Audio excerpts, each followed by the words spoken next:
Bem, pessoal, nós vamos ver aqui nosso conteúdo de hoje falando sobre eletrostática.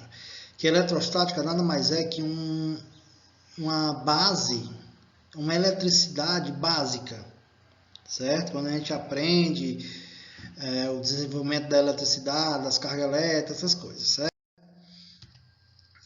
Mas na verdade o que é eletricidade? A eletricidade é um fenômeno, certo? E esse fenômeno ele é associado, melhor dizendo, é um estudo de fenômenos, né? Que esse fenômeno é associado às cargas elétricas. Como assim um estudo de fenômenos? Os fenômenos são o quê? Por exemplo, que gera eletricidade, que pode ser atribuída, associada à eletricidade, os raios, os relâmpagos, né? Nesse exemplo aqui, por exemplo, está relampeando e o raio ele possui cargas elétricas positivas ou negativas e a planta aí, que é onde o menino está passando por baixo, ele possui também cargas elétricas. Por exemplo, o raio possui cargas elétricas negativas, a planta possui cargas elétricas positivas, então eles atraem um outro. Aí mesmo na hora que a pessoa está pensando, cai um raio, por isso que é bom evitar estar debaixo de árvores quando está relampeando. Certo? Uma pequena introdução sobre a eletricidade. O termo eletricidade originou-se do termo elétron, que é um nome grego, que o nome grego dele significa que é âmbar, né? Quando encontraram o âmbar, que o âmbar é uma resina fóssil zoológica, né? É uma resina fóssil de pele de animal. Quando foi encontrada, aí ao tritar viu que ele conseguiu atrair algo. Então, começaram a dizer electro, quer dizer, que traduzindo, isso foram os gregos que acharam, né? Traduzindo, chamaram de eletricidade. Aí no século XVI a.C., Tales de Mileto, um filósofo e grande matemático, após ele ter atritado um pedaço de âmbar com pele de animal, ele verificou que ela também a primeiras coisas que ela começou a atrair foi o quê? Foi objetos leves, como por exemplo uma pena, né? Tá aí um âmbar, né? Como eu disse, ela é uma resina fossilizada, né? Uma resina fossilizada que foi extraída de pele de animais, né? De animais. Ainda no século XVI, o inglês William Gilbert ele verificou que, além do âmbar, diversas substâncias se eletrizavam ao ser atritado. Quer dizer, ele descobriu que, além de atritar o âmbar, outros objetos, ao ser atritado, também se eletrizavam. Aí ele começou a chamar desses materiais de materiais elétricos. Certo? Em 1960, o cientista Otto von Guericke inventou a primeira máquina eletrostática, essa daqui, ó, primeira máquina eletrostática, né? Otto fez várias experiências com objetos e descobriu que alguns materiais eletrizados pela máquina podiam repelir outros objetos, né? Além de usar a espécie de atrito na máquina, ela conseguia repelir outros objetos. Por quê? Porque percebeu-se que tinha objetos que não tinham a mesma carga do outro. Aí por isso que ela começou a repelir. Certo? Essa daqui é a máquina atual de hoje. Utilizada de hoje. Então, o que é eletrostática? Eletrostática, quando falamos em eletrostática, nós estamos nos referindo ao comportamento das cargas elétricas que estão em repouso, né? E esse estudo sobre a eletrostática, ele vai englobar o quê? Os processos de eletrização, nós vamos dizer se ele é positivo ou negativo, o campo elétrico, se ao redor do campo elétrico dele está gerando alguma eletricidade, as forças eletrostáticas, qual a força eletrostática que tem numa carga elétrica, né? E o potencial elétrico, que é o que? A potência que aquela energia está fornecendo, está sendo fornecida. Certo? Aí no século XVIII, o cientista inglês Stephen Gray, após inúmeras experiências e conceitos, criou a distinção entre os corpos. Quer dizer, ele criou uma distinção entre os corpos porque já que os cientistas atrás descobriram que as cargas elétricas eles poderiam se repelir e não repelir, se repelir e se atrair, então ele fez alguma distinção sobre os corpos. Ele estudou que os corpos eles podem ser condutores ou isolantes. Mas como a gente poderia saber? Da seguinte maneira: aqueles que conduziam corrente elétrica eram chamados de condutores. Aqueles que não conduziam corrente elétrica eram chamados de isolantes. Por exemplo, o Gray ele fez exemplos no experimento nas suas máquinas, na sua máquina de eletrostática, onde ele utilizou metal. Dá um exemplo típico de eletrostática. Se a gente fizer colocar um pêndulo, um pauzinho, coloca um cordãozinho, e na ponta do cordão, amarra o cordãozinho no pau, e na ponta do pauzinho coloca uma bolazinha de alumínio, ou de isopor enrolado com papel de alumínio. Aí você pega uma vareta e começa a tritar ela com papel de algodão, no cabelo, seja no papel, ou no pano de algodão, no cabelo, seja onde for. Começa a tritar ela. Se você, quando for encostar ela perto da bolinha, a bolinha vai ao encontro dela, porque elas estão se atritando com energia. Então, ela é um condutor. A vareta está sendo um condutor, que está gerando energia junto com a bolinha. Agora, se no lugar da vareta eu colocar um pedaço de borracha, quanto for atritar, quanto for encostar, o que vai acontecer? Essa bolinha ela vai se afastar cada vez mais do pedaço de borracha, porque a borracha não vai conduzir a eletricidade, então ele vai ser um isolante. Ok? E Charles Francis Dufay, como vocês, a linguagem francesa tem essa diferença, notou que os corpos poderiam ser eletrizados com cargas diferentes, né? Aqueles corpos que possuíam carga diferente, eles iam se eletrizar. Aqueles que não possuíam, eles não iam se eletrizar. Em 1704, a ideia de carga positiva e negativa é introduzida por Benjamin Franklin, né? Onde ele fez os experimentos com cargas elétricas e viu que para gerar uma energia, para gerar uma carga elétrica, precisava-se ter uma carga positiva e uma carga negativa. É o que nós vamos ver agora aqui em carga elétrica. O que vem a ser uma carga elétrica? Carga elétrica é uma propriedade ligada à natureza, certo? De um corpo responsável pela interação elétrica entre os corpos, ou seja, de atração e de repulsão, certo? Numa carga elétrica, ela acontece literalmente de uma produção natural, é da natureza. Que essa interação, ela sempre vai entrar em contato com os corpos que possuem atração ou repulsão. Exemplo. Como assim que ela surge da natureza? Por exemplo, a carga elétrica ela surge de um átomo, certo? Ela surge de um átomo. Aí nós temos aqui um modelo atômico onde no núcleo do átomo existe os prótons que está representado aqui em azul, e os elétrons, certo? E os elétrons que estão representados, e os nêutrons que estão representados em verde. Então significa que no núcleo do átomo eu vou ter cargas positivas e neutras, certo? Cargas positivas e neutras. E ao redor do átomo fica circulando uma esfera ao redor dela.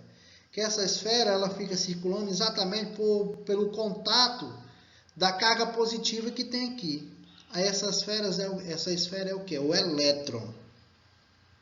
O elétron representado aqui de uma esfera amarela. Que esse elétron ele possui carga elétrica. também.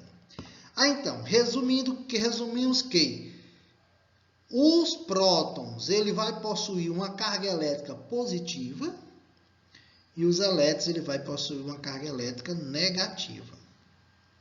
Certo? Aí, esse elétron fica circulando ao redor desse átomo exatamente por quê? Porque o próton fica atraindo o elétron, por isso que ele fica circulando ao redor dele. Professor, e esse nêutron? Esse nêutron aqui não possui carga nenhuma. É como, por exemplo, você está numa moto, num carro, e liga o carro e ele só vai conseguir sair se você colocar a primeira marcha nele.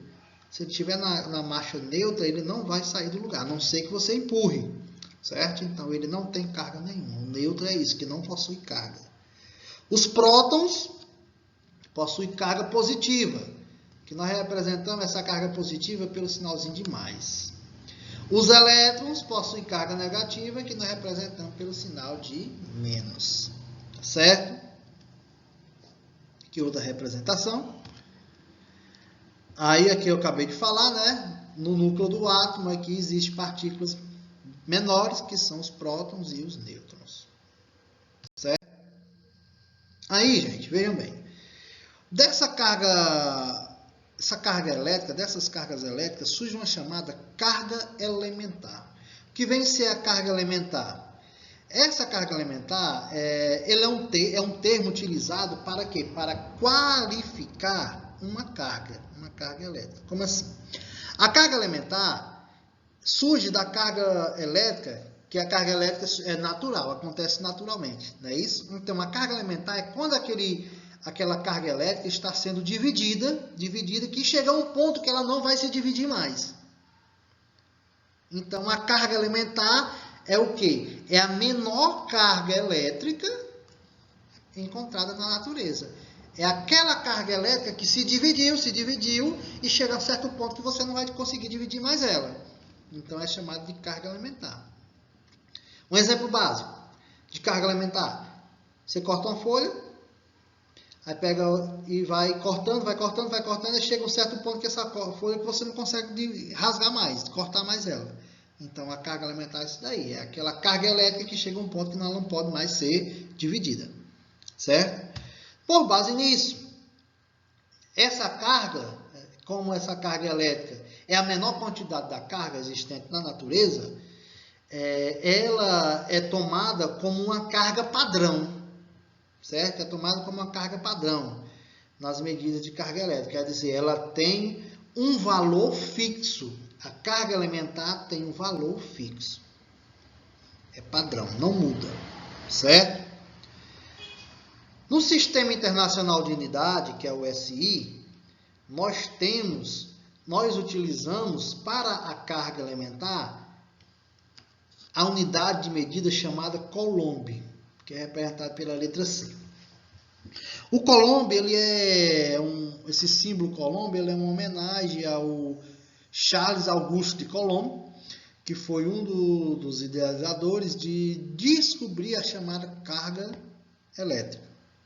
Certo? Então, o Coulomb, sempre que falarmos em carga elétrica, em qualquer tipo de carga que envolve a eletricidade, carga elétrica, carga alimentar, a unidade de medida, ela é Coulomb.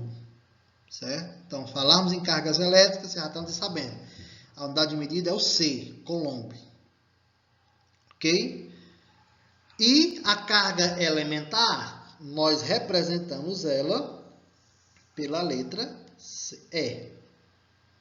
Representamos a carga elementar pela letra E. Certo? Esse Ezinho minúsculo. Então, nós temos assim, ó.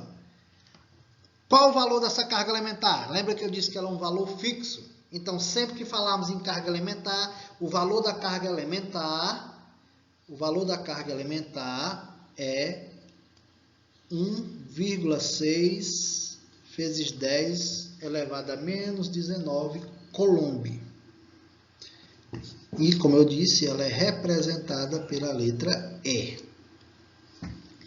Professor, mas o que é esse menos 19? Esse 10 elevado a menos 19? O 10 é uma base. nós utilizamos na chamada base 10. E esse menos 19, utilizamos um expoente para identificar se esse número é muito grande para se escrever ou muito pequeno para se escrever. Como é que nós identificamos se ele é maior ou menor? Se é muito grande ou muito pequeno. Quando ele é muito grande, significa que o expoente que está em cima da base 10 é positivo. Quando ele é muito pequeno, o expoente que está em cima da base 10 é negativo, ele é muito pequeno. Certo? Então, nesse caso, antes de chegar em 1,6, eu vou ter 19 casas antes do 1,6. Certo? Então, para não escrever esse número todinho, aí utiliza essa base 10. A elevada quantidade de expoente. O expoente é exatamente a quantidade de casa que tem para chegar no número. Que isso é antes ou depois de uma vírgula. Certo?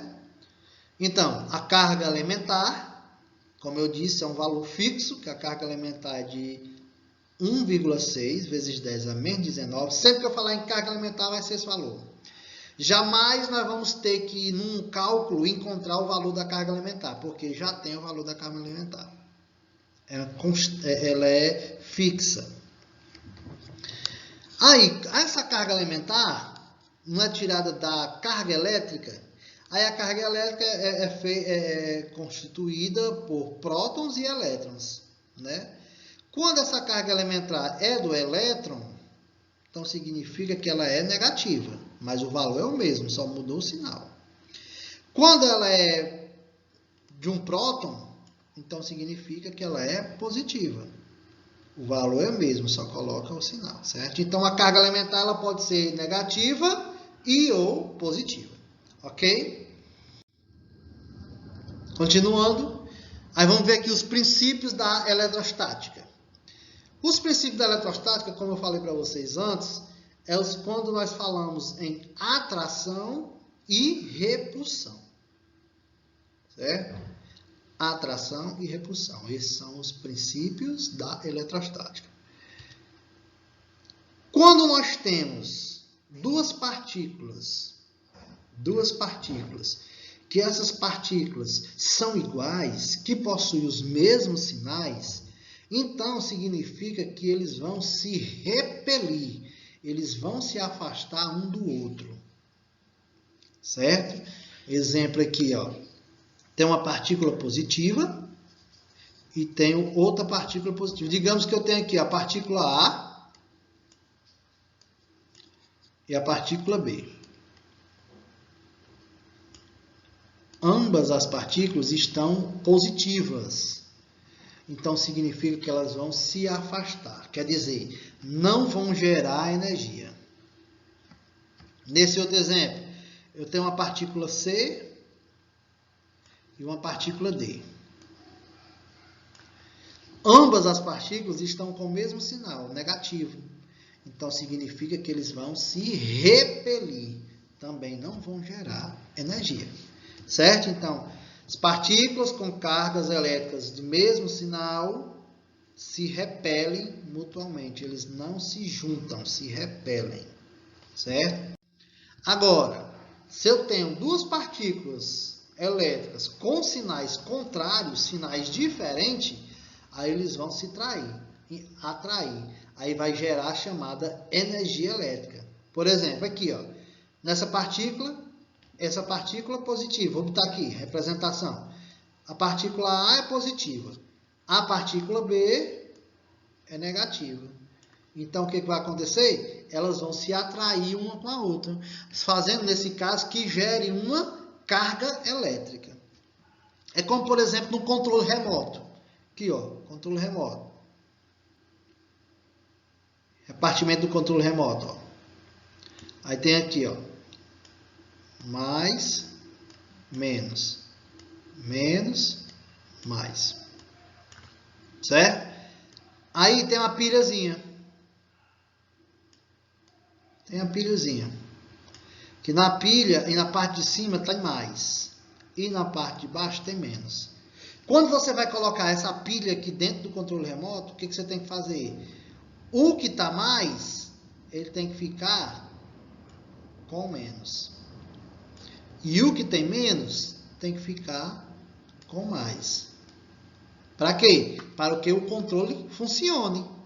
Agora, se você colocar o mais ligado por mais e o menos ligado por menos, o controle não vai funcionar de jeito nenhum. Por quê? Porque as cargas elétricas se repeliram.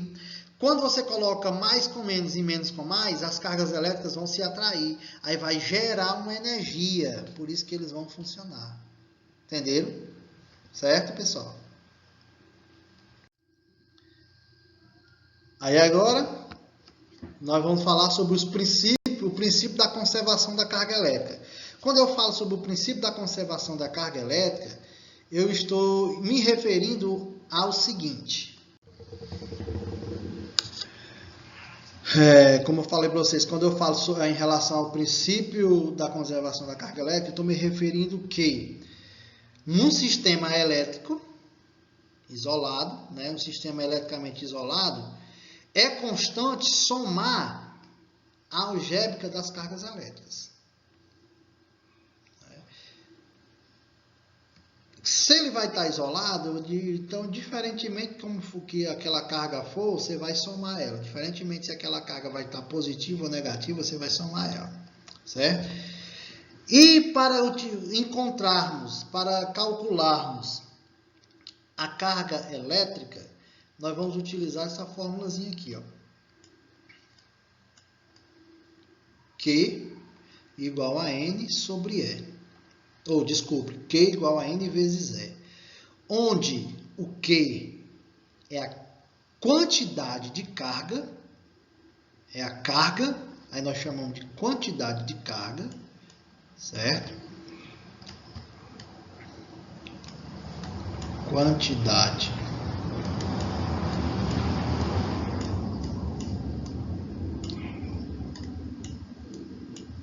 Quantidade de carga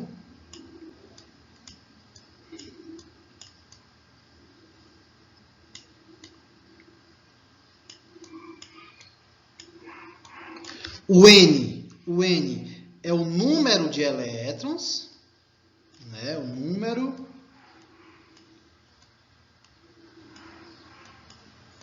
de elétrons, porque você sempre numa partícula elétrica, você tem que saber o número de elétrons que tem, a quantidade de elétrons que tem nessa partícula elétrica, né? É o número de elétrons. Porque toda partícula eletrizada ele vai possuir elétrons, então você tem que saber a quantidade de elétrons que essa partícula vai ter, né? E o E, como nós vimos anteriormente, é o que? A carga elementar, né? O E é a carga elementar. Estou botando só abreviado aqui, mas pelo que eu estou falando para vocês, dá para vocês copiarem, certo? Carga elementar.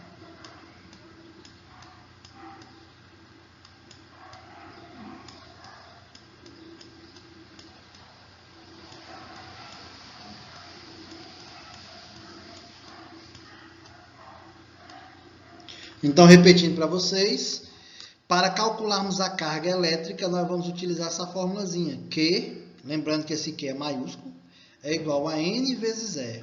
Quem é o Q? O Q é a quantidade de carga. O N é o número de elétrons e o E é a carga elementar. Só lembrando que, nesse caso aqui, você já vai ter fixo um valor. Qual é o valor? O valor do E, que é a carga elementar. Qual é o valor? 1,6 vezes 10 elevado a menos 19. Sempre vai vir o valor do E, que é esse que eu estou dizendo agora.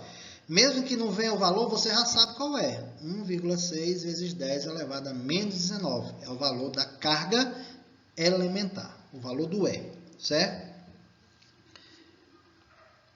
E aqui, só para mostrar para vocês, ó, quando eu disse aí que num sistema eletricamente isolado, é constante somar as cargas algébricas das cargas elétricas. Quer dizer, num sistema, quando eu digo que o sistema está eletricamente isolado, então eu vou pegar os valores das cargas e vou somar.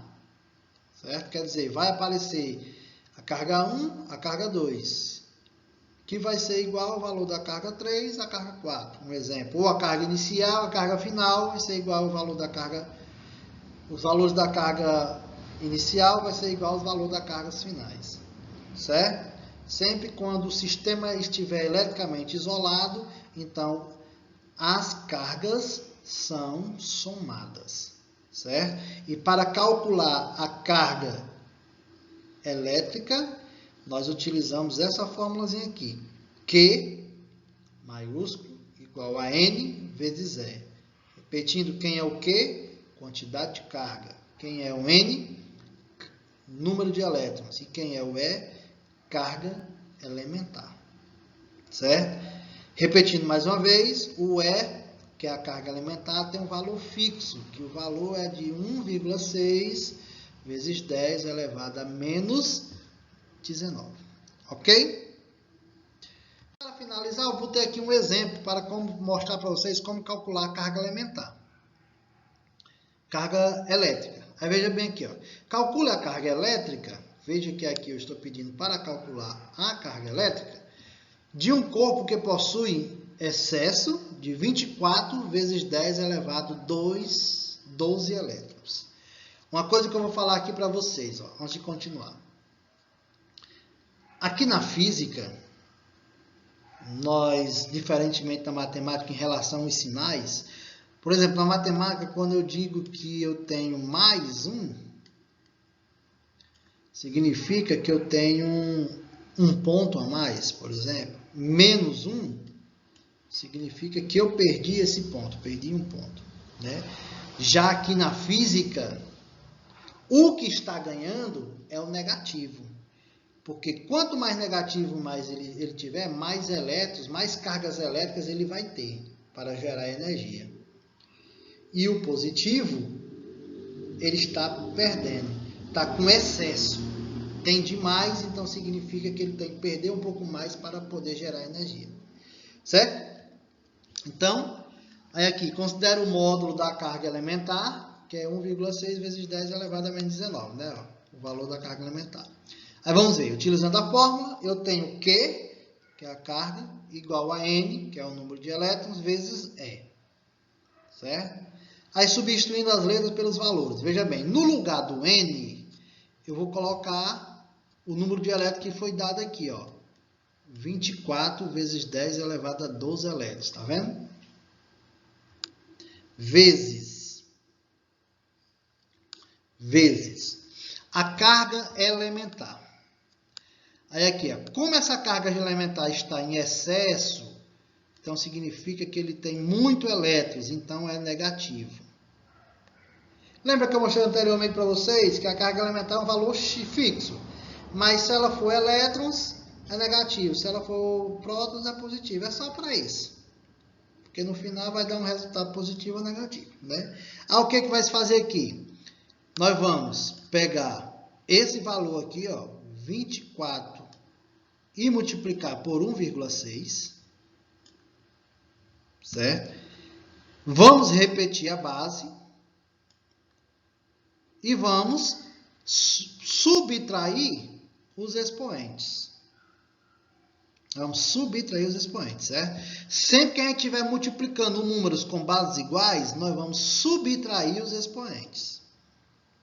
Aí na subtração dos expoentes, o que vamos fazer? Repetir o sinal do maior e subtrair. Aí então fica assim, ó. Q é igual a 24 vezes 1,6 dá 38,4. Repetimos a base e subtraímos os expoentes. Como o 19 aqui é maior, o sinal dele é negativo, então o expoente vai continuar negativo. 19 menos 12, 7. É como se você estivesse devendo R$19 e deu R$12 para dar um AV. Ficou devendo ainda quanto? R$7. Certo?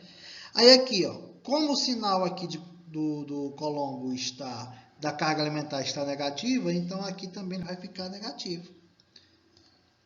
Aí a unidade de medida da carga é o quê? Coulomb. Sempre que eu disse que a carga elementar, a unidade de medida não é Coulomb, então tá aqui, ó, Coulomb. Ok, pessoal? Espero que tenha entendido e qualquer coisa, estou aqui no particular, no PV, só para tirar as dúvidas de vocês, tá?